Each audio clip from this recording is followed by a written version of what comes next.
Assalamualaikum warahmatullahi wabarakatuh.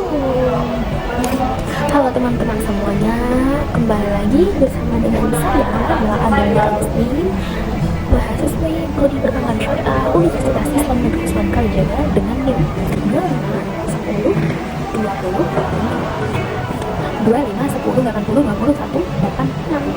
Di sini saya akan menjelaskan tentang konsep dari integral.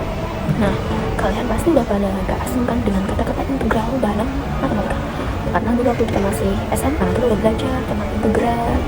Nanti mungkin kalau masih cukup oke juga saya akan jelaskan tentang matriks sedikit, tapi kalau mungkin waktunya udah nggak ada, saya tentang integral. Integral itu harus dikenal dua macam pengertian integral, yaitu integral tak tentu atau indefinite integral dan integral tertentu. Definite integral. Integral tak tentu adalah kebalikan dari diferensial, yaitu suatu konsep yang berhubungan dengan proses penemuan, yaitu fungsi asal apabila kurang derivatif dari fungsi yang diketahui. Gitu teman-teman.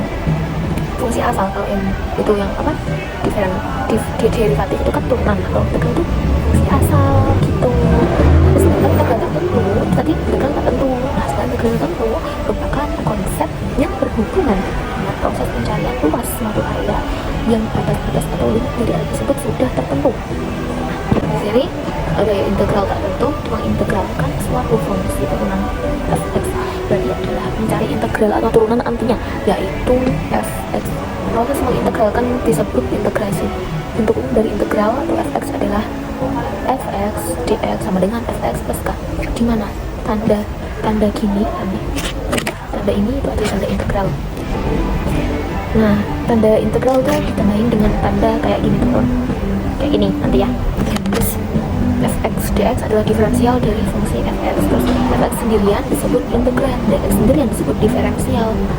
Fx adalah integral partikular, k adalah konstanta pengintegralan yang nilainya tidak tertentu. Fx plus k merupakan fungsi asli atau fungsi asal.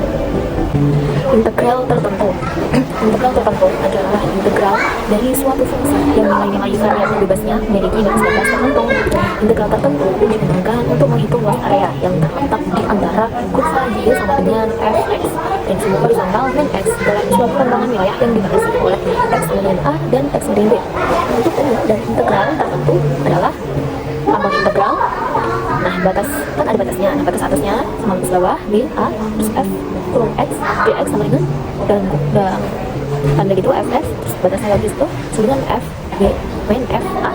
Nah, notasi yang ini dibaca integral fx itu tentang wilayah x dari a ke b. Karena a kurang dari b, maka a dinamakan batas bawah integrasi dan b disebut batas atas integrasi. Untuk kaidah integrasi tertentu, untuk a kurang dari b, kurang dari b berlaku tanda integral batas atas batas bawah ba fx dx dengan kayak gitu. Nah, ini untuk contoh penyelesaian soalnya teman-teman, bisa dilihat ya, bisa dipelajari juga. Contoh penerapan nyata konsep integral pada kehidupan sehari-hari itu digunakan untuk yang pertama ada menghitung jarak dari kecepatan kendaraan. Jika kecepatan mobil berubah-ubah selama perjalanan, integral digunakan untuk menghitung total jarak yang ditempuh.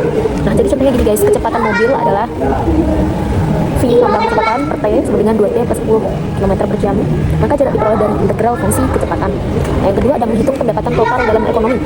Jika diketahui fungsi pendapatan marginal, integral digunakan untuk mencari pendapatan total. Contohnya MR, marginal revenue, sama dengan 20 per 0,5 poin. Maka pendapatan total diperoleh dengan mengintegralkan fungsi tersebut terhadap Q. Nah, lalu yang ketiga adalah menghitung luas lahan tidak beraturan. Dalam pertanian atau konstruksi, integral digunakan untuk menentukan luas daerah yang bentuknya tidak beraturan. Wow, berarti emang integral itu fungsinya banyak banget guys. Matematika ekonomi dan kehidupan nyata itu benar-benar penting banget buat kita pelajari, karena itu iya bermanfaat buat kita gitu. Itu terus yang keempat ada menghitung volume tangki atau waduk. Ini saya menggunakan integral untuk menentukan volume benda yang bentuknya kompleks seperti tangki air atau bendungan. Itu contoh-contoh pendapat nyata konsep integral dalam kehidupan sehari-hari. Baik, mungkin untuk masalah integral cukup sampai sini dulu. Nah, di sini saya akan melanjutkan tentang matriks teman-teman. Matriks, pengertian matriks dan vektor.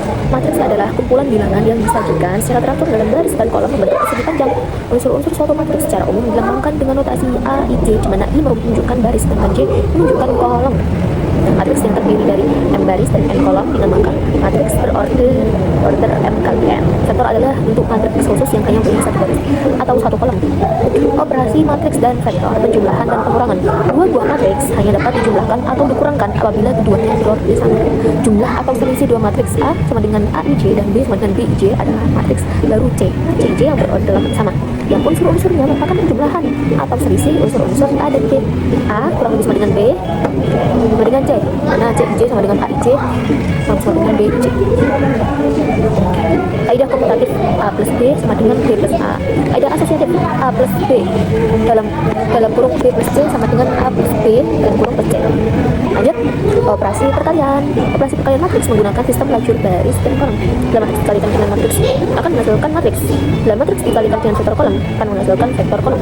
Dalam vektor baris dikalikan dengan matriks menghasilkan vektor baris. Transpose matriks adalah suatu metode operasi matriks yang merubah elemen baris menjadi elemen kolom atau sebaliknya. Sifat dasar transpose matriks adalah A aksen dalam kurung dikasih aksen lagi sama dengan A. Terus yang kedua, dalam kurung A plus B aksen sama dengan A aksen plus B aksen. Yang ketiga adalah dalam kurung AB aksen sama dengan A aksen B aksen. Determinan matriks, mencari nilai determinan untuk matriks ada beberapa cara. Metode perkalian silang, metode faktorisasi. Sebagai dasar metode determinan adalah pertukaran baris dengan kolom tidak akan merubah nilai determinan. Pertukaran baris dengan baris tidak akan merubah nilai determinan, tapi hanya tanda nilai bilangannya saja yang berubah. Nah, ini contoh metode perkalian silang. Misalkan kita matriks A 2, 1, 4, 5, maka determinan A adalah A dikali silang teman-teman menjadi 2 kali 5 dikurang 1 kali 4 sama dengan 10 kurang 4 kali 6. Misalkan kita tahu matriks B ada 9 angka kayak gitu, 153, 322, 243. Ada lagi metode faktorisasi, yang tadi adalah metode perkalian silang. Nah, sekarang ada metode faktorisasi seperti ini teman-teman, bisa dipelajari sendiri, bisa dipelajari sendiri. Dan di metode perkalian silang juga bisa dipelajari sendiri. Nah, lalu ada inverse matrix. Inverse matrix merupakan kebalikannya matriks. Matriks A adalah AC, BD, maka inverse dari A adalah A-1. A-1 sama dengan 1 per A dikasih kurung kali dibalik, jadinya D min C B A. Begitu teman-teman, inverse matrix. Baik, oh iya, contoh matriks dalam kehidupan nyata.